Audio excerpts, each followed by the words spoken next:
All that's left of my dreams are blood-stained butterfly wings stitched together with catgut string filled with broken, decrepit, but once beautiful things. And sometimes home is the bottom of a frozen stream, so keep your half-hearted promise of spring, and I'll just stay here until the church bells ring. Sometimes I feel like an albatross drowning in chloroform, going on and on with stories of what it was like to almost survive the war, but on some days I still muster the courage to look for rainbows at the end of my thunderstorms. I guess what I'm trying to say is I can't seem to stop drowning in oceans too dark for most people to see, and all I desire anymore is a desire to breathe, or at least for my lungs to have the ability to draw breath into pictures of tomorrow pretty enough for me to believe. I miss when my heart knew the definition of innocence, but then again, I guess my innocence is what got me into this. Blood of brine, salt of the earth, tell me how many more days do I have to live this curse, surviving a suicide attempt? Sounds a lot like God telling you everything you are isn't enough to equal the aftermath.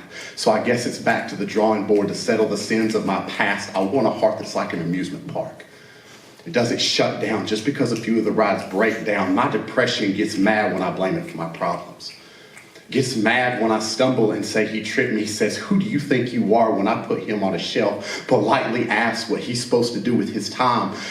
Since all this blood isn't going to drink itself, but this poem is not a eulogy or a cry for help. This is what it's like to hold razor blades between your teeth without being worried about slits in your cheeks. Walking to the end of the plank without being worried about splinters in your feet. White noise pushed out through an emotional prism, spit out a spectrum beyond comprehension. I'm sorry if sometimes my language isn't easy for you to pick up, but this poem is my right of reclamation. Mossberg mantra, lock and load.